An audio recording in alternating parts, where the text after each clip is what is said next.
All right, get ready for a deep dive, folks. Today, we're going exploring the raw power of nature. That's right, the kind of stuff that can be beautiful and terrifying all at the same time. Exactly. We're Yep. talking lightning and earthquakes. Those are some pretty intense natural phenomena. They really are. And we're going to unpack the science behind them, but also, how to stay safe when they happen. Because knowledge is power, right? Absolutely. Yeah. So let's start with lightning. We all know that zap you get from static, right? Like touching a doorknob after walking across carpet. Oh, yeah. That's a mini version of the power behind lightning. Just on a much smaller scale, of course. But it's amazing how long it took to figure that out. Ancient cultures, they thought lightning was like the anger of the gods, right? No, yeah, totally. And it wasn't until Benjamin Franklin and that whole kite experiment in the 1700s Ah, yes. The classic kite experiment. that we started to understand the connection between lightning and, actual electricity. A real turning point in our understanding. It took over 2,000 years for someone to make that connection. Crazy, right? Yeah. Okay, so lightning's this massive electrical discharge, but what causes it? Well, it starts with charges building up in storm clouds. Warm, moist air rising, hitting colder air, lots of friction So the friction creates the charge. is part of the process. And through, a process that's still not completely understood, positive charges gather at the top of the cloud and negative ones at the bottom. So it's like the cloud becomes this giant battery. You could say that, yeah. But then how does that turn into an actual lightning bolt? So when that difference in charge between top and bottom gets too big, the air in between and down to the ground, it can't act as an insulator anymore. So it's like the electricity's got to go somewhere. Exactly. The negative charge at the bottom of the cloud, it kind of sends out a feeler, what we call a stepped leader, searching for a way to connect with positive charges on the ground. So it's reaching out looking for a connection point. Yeah, kind of like two magnets pulling towards each other. And when that connection's made. Boom. Lightning. That flash, the sound, that's the charges neutralizing each other. All in like a split second, right? Yeah, incredibly fast. Wild. Okay, so knowing lightning's dangerous, how do we stay safe during a thunderstorm? Best thing, get inside. A building, a car with a hard top. Those are the safest places. And staying away from windows, probably a good idea too. Definitely. Windows, plumbing, anything metal that could, act as a pathway for the electricity. Right, makes sense. But what if you're caught outside, like in a field or something? If there's no shelter nearby, squat low to the ground, minimize your contact with the earth. Okay, so don't lay down flat. Nope, squatting is better. And whatever you do, stay away from tall trees, water, metal objects, anything that could attract lightning. So basic common sense stuff, but in a panic, it's easy to forget. Okay, so we can't stop a thunderstorm, but what about protecting our houses? That's where lightning conductors come in. Those always seemed kind of magical to me. No magic, just science. They're these metal rods placed on top of buildings, connected to the ground with thick wires. Basically, they give the lightning a safe path to the ground. Like a detour for the electricity. Exactly. It's much easier for it to go through the conductor than through the building itself. Smart. Working with nature instead of, trying to fight it. Yeah, exactly. Pretty amazing, right? Yeah. But lightning's just one example of nature's power. Now let's talk about something even harder to predict. Earthquakes. Oh, yeah, those are definitely a different beast. Lightning's powerful, but earthquakes, they shake the ground we stand on. And we can't really predict them, can we? Not with any real accuracy, unfortunately. Which makes them even scarier, in a way. Yeah, I'd say so. I mean, just look at the 2005 Kashmir earthquake, or the one in Bhuj in 2001, the damage they caused. It's a stark reminder of how powerful these events can be. Definitely puts things in perspective. So what actually causes earthquakes? What's going on under our feet? Well, first, we gotta ditch the image of the Earth as this solid ball, Think of it more like a giant puzzle, made up of these huge pieces called tectonic plates.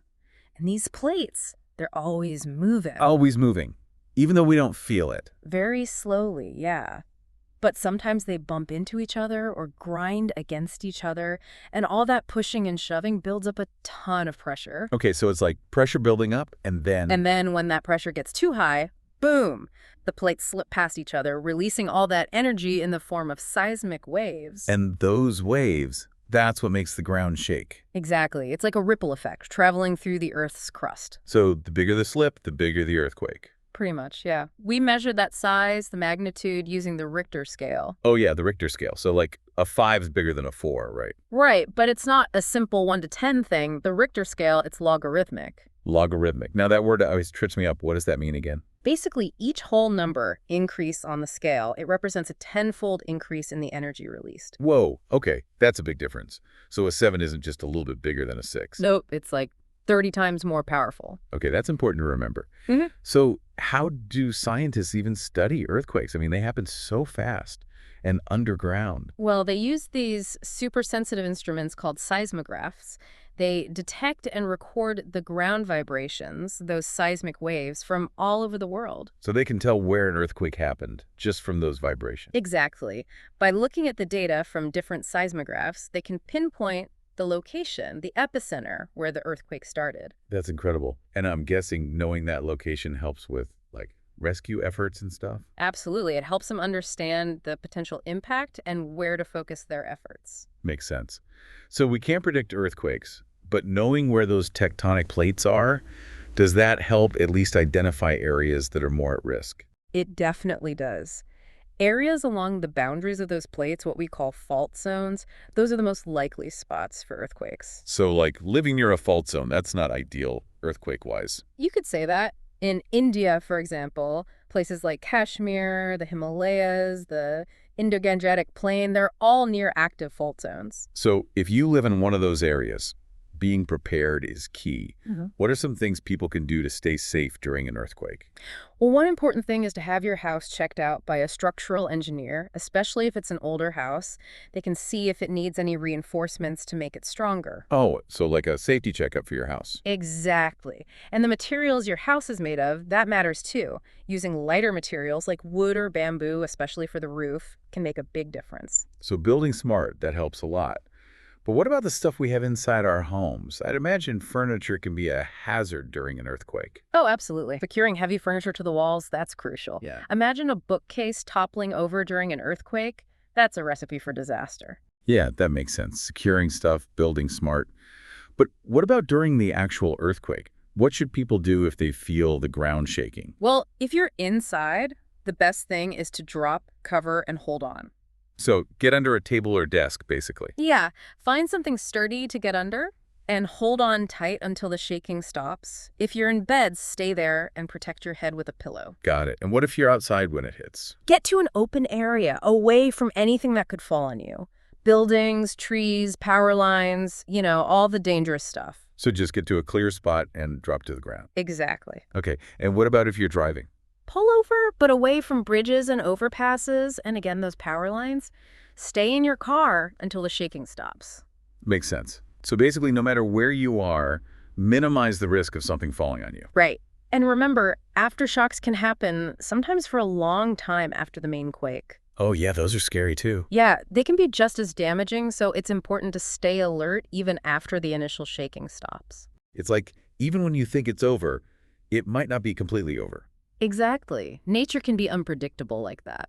Well, I think we've all learned a lot today about the power of nature and how to stay safe. Yeah, lightning, earthquakes, these are forces we can't control, but understanding them definitely helps us prepare. If you want to learn more, I'd say definitely do some research, maybe look up specific guidelines for your region or dig into the history of how we've come to understand these phenomena. It's fascinating stuff. It's amazing to me that even with all our technology and scientific advances, there's still so much we don't know about these forces of nature. True.